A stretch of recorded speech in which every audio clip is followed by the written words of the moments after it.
After that enlightening book reading, let's move on to thoughts and perspectives that our artists have to share today.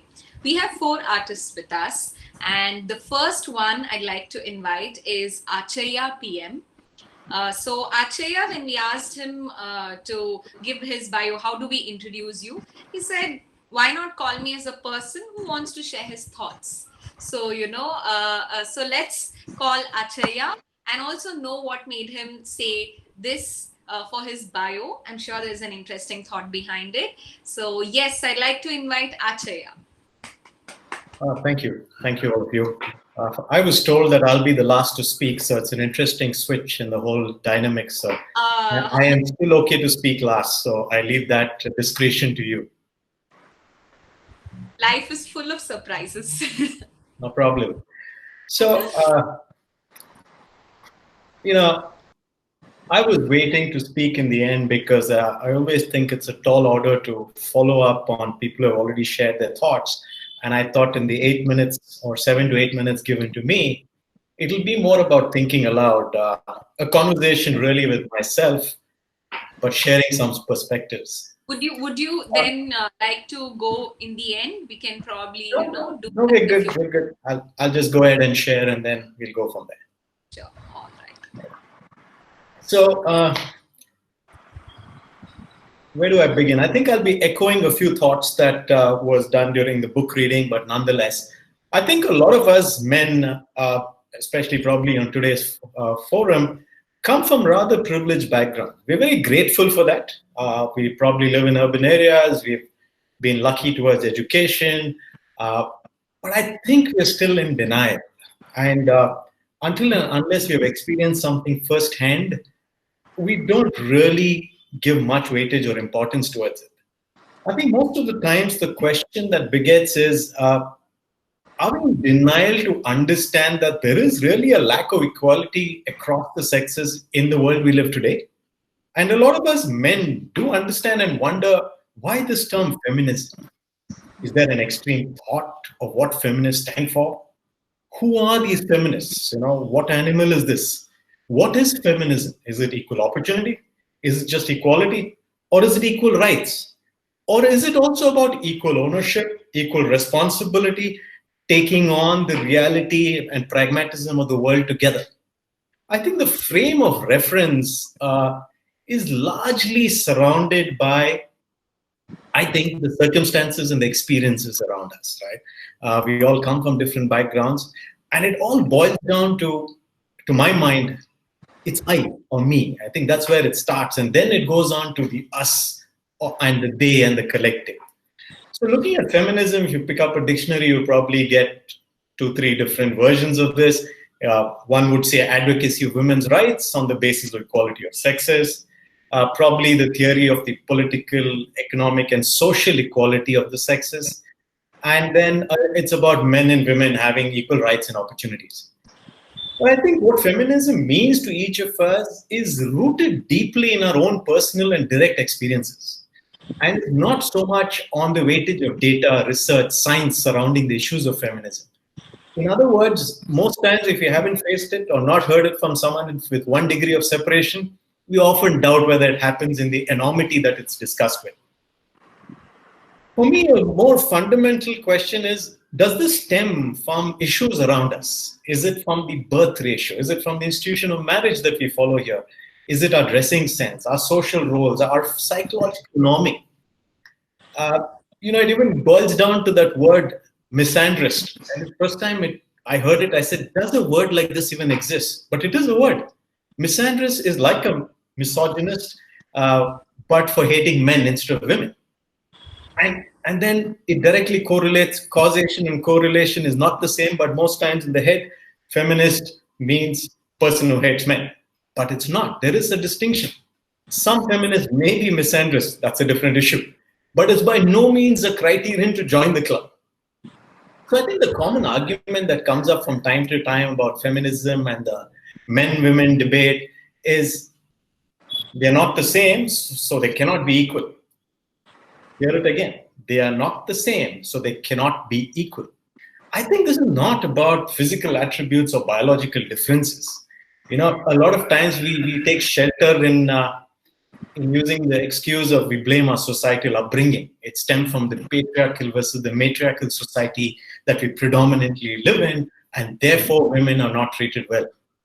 I think we also live in a society where we are guilty until proven innocent rather than innocent until proven guilty. So there is a broad brush stroke that is painted on a lot of we men. Irony is we also live in the land where we have female goddesses who are adored, who are prayed. And while we pray, unfortunately, the reality of today's world is a lot of women are prayed, P-R-E-Y-E-D, rather than prayer. And then we take great pride in quoting some shining examples like the jewel in the form of the Khasi tribe in Meghalaya, which is, matrilineal. Children taking up the mother's surname, sons having no rights on property, and where families adopt a girl when they don't have hair. And after marriage, the man moves into the wife's house. But what we don't mention, even in that crown jewel, is due to the lack of responsibility or the sense of purpose, boys are dropping out of schools. Men are resorting to drugs, alcohol. They're dying in middle age because of the lack of purpose in their life. They're depressed. So there is a men's movement now that is trying to flip this around. So what has this become? From feminism, we go into maleism? Is there even a word like that? But I'm just asking. And India, to a large extent, I think if you look at the whole matriarchal, patriarchal society, I think Sikhs probably are considered reasonably neutral when it comes to gender equality within their community. And that's a really small subset of the entire nation. India, I love my country, India. But I think I have to admit we're probably one of the most racist in multiple ways, and we've been so since years on end, eons. Equality is definitely not a strong suit.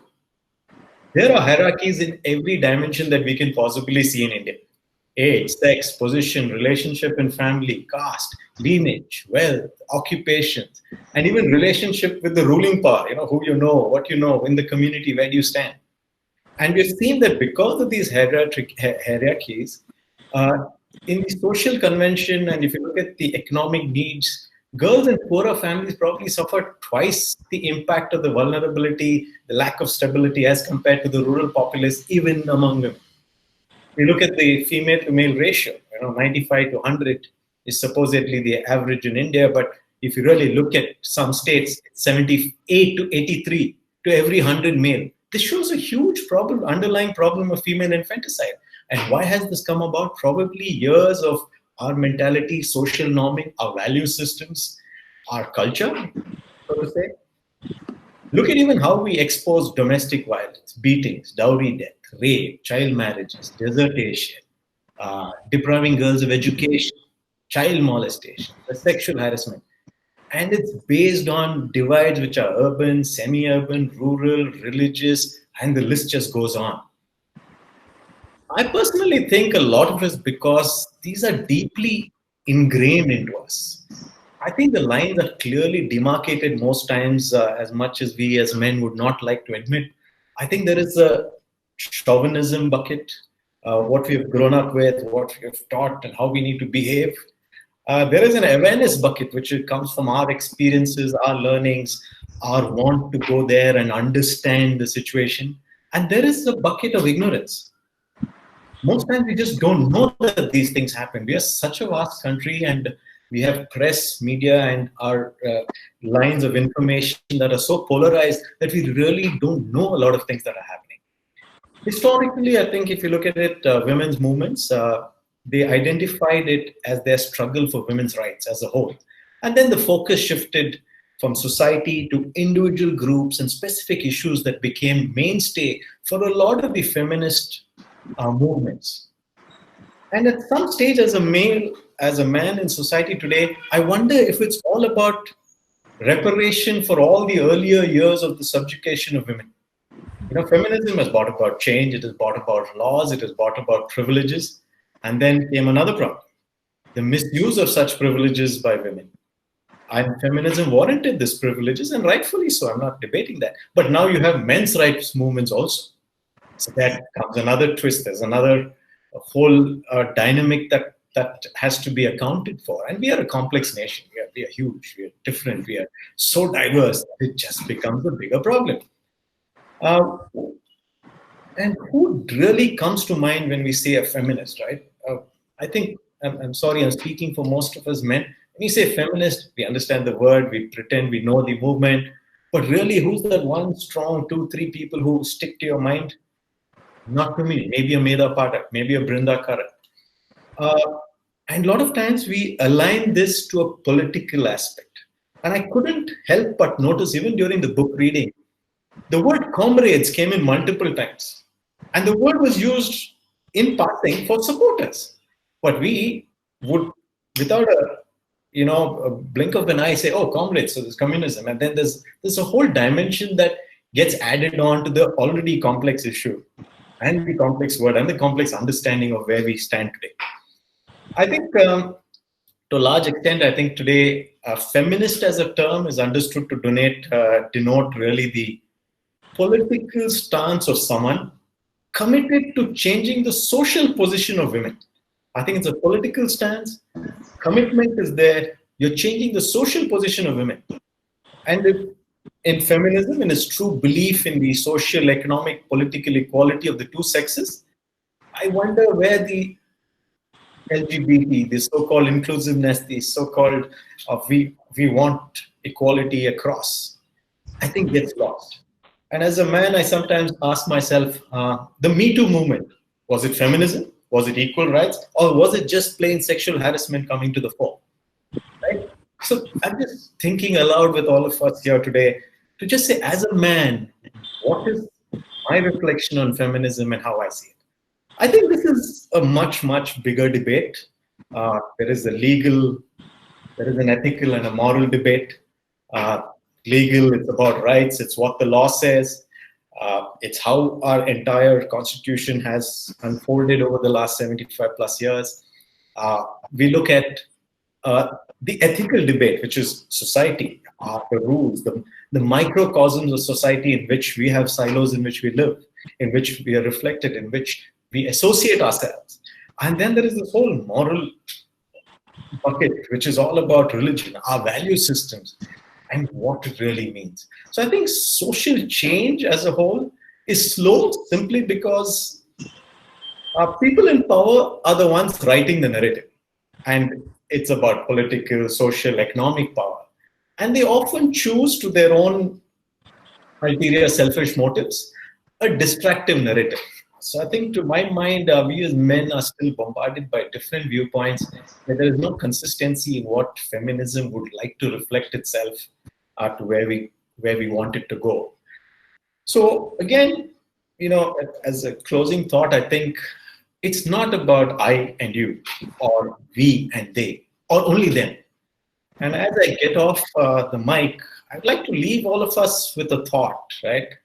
I think for me, if at some stage we believe a feminist really means a person who believes people should have equitable places in society, regardless of their gender, then I think we're looking at a collective notion of a better world. And I think that's where I'd like to see it go as a man.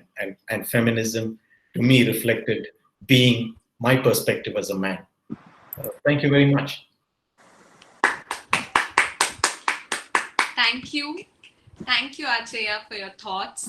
I could see how confusion to maybe some clarity and then complexities and then some more confusion, again some clarity and some inconsistencies, misconceptions. There was all of it, and I think that was very an honest narration you gave of what has gone on your mind about feminism and what you believe, and how sort of you have made meanings out of this movement in your personal journey.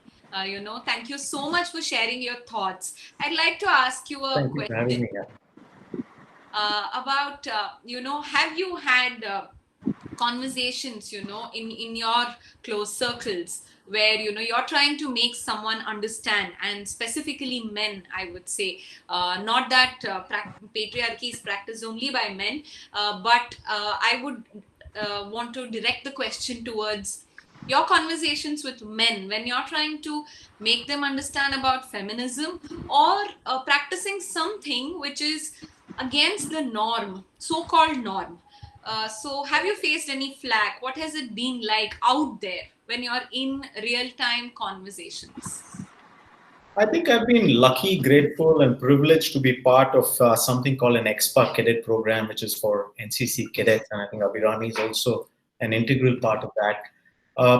The aim there was to see how can we look at employability training, but we believe that employability revolved around communication, critical thinking, but most importantly, gender sensitivity. So gender sensitivity is a huge part of that, and we've trained about close to now 15,000 cadets across India. And when you go there and you talk about gender sensitization, forget equality, we're still a long way from there. And that's why I started off saying I think we're privileged staying in the microcosms that we believe is India today. The reflection is very different. I'll give you a small example. I've had my colleagues during training programs talk about a role play where they say, hey, if you're walking down the street at 3 p.m. in the afternoon, a busy, crowded area, in a coffee shop, you see your sister sitting with a strange man. What do? We've had guys talking about, oh, I'll just ignore and walk away. Oh, I'll go buy them a coffee. Oh, I'll wait till she comes home and I'll ask her who she was with. And there was one person who was sitting quietly. And when my colleague went and asked him, why aren't you expressing your thoughts? It's okay. Just tell us. What do you think? He stood up and he said in Hindi, he said, I'm sorry, I'm using Hindi. I'll translate it. He said, ये सारे जो लड़के हैं झूठ बोल रहे हैं. अगर मैं होता तो मुझसे जिंदा गाड़ देता. So imagine that. From saying I'll ignore and walk away to I will bury the man alive. That's the India today that you're talking about. Feminism, great. You can talk about it. Equality, great. But it's really ingrained in that level of cultural, I would go as far as to say genetic imprinting that has happened over the years that is very difficult to just change it overnight. And you're talking about flack, but I think that's a good reflection of what kind of resistance you'll face if you want to take it up as a movement, even among men. Okay, thank you. Thank you for your response.